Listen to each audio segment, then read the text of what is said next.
everyone, it's Cherie from 12 by 12 Cardstock Shop, and today we're going to do this file called Place Card Turkey from treasureboxdesigns.com.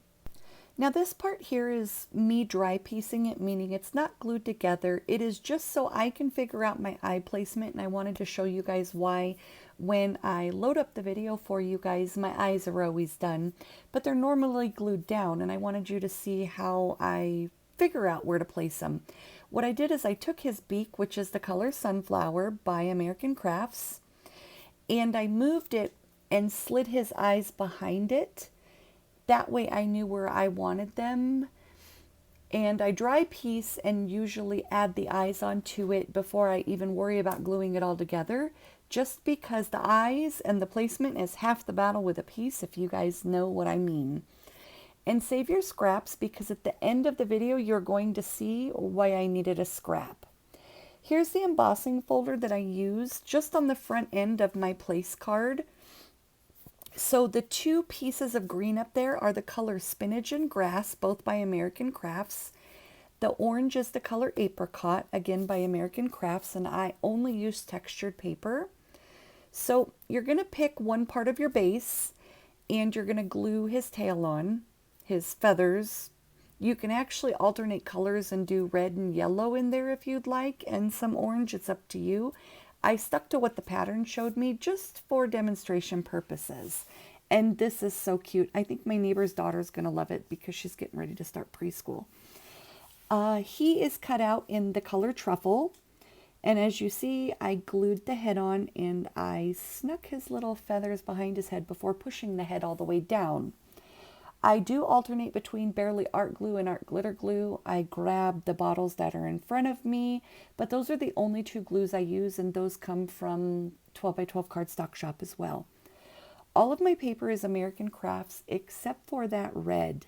It is called Red Devil by Basil, and that's the wattle, which is the little red thing that hangs off of the turkey's beak.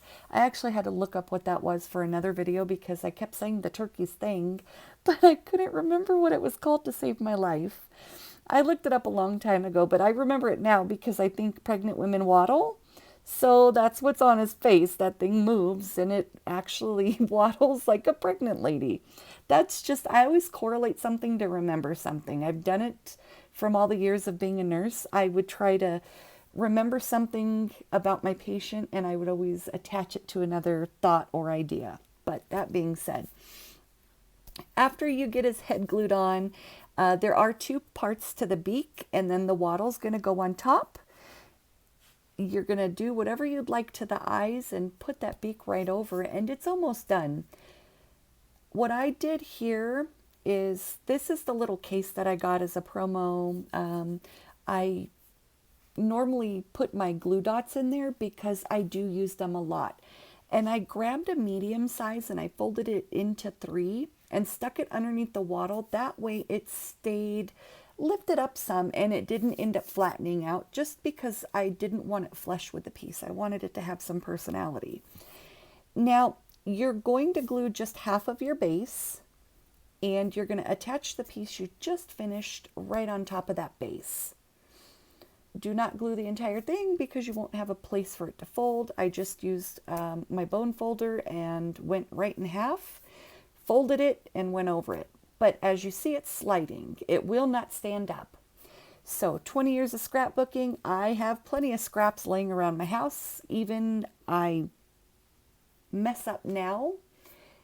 After all these years, I still make happy accidents, as Bob Ross used to say.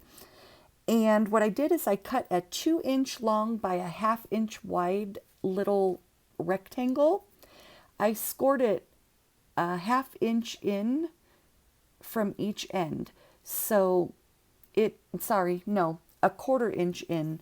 So you're going to end up having a 1.5 inch long strip, but it's a 1/4 inch and 1 3/4 inch that I scored it at, and you'll see it'll make sense in just a minute. It's just because the video is going to be attached right now. Here it is. So a 1/4 inch from each long end, and then I folded it in half the opposite direction of my scoring. That way when I close it, it will actually fold flat. and it's not going to ruin that piece and end up giving it the accordion effect where then it has no control of standing up. But I found that just this little piece of paper is going to make all the difference for you. After you get it together and you put your little name tag on the front, you can cut out letters, or you can write it in with a really pretty marker that'll coordinate with whatever you're using it for. But aren't these just the cutest little placeholders? And I took my 1/4 inch tabs, one to one side, one to the other. I'm going to pinch it off where that halfway mark, sorry I'm out of screen, I brought it up to my face to make sure it was flush so it wasn't leaning one way or the other. And all I did is let it dry for just a minute, pinched it together, and then pinched it completely flat, and so it will fold closed. But have a good day, guys. Thanks for watching.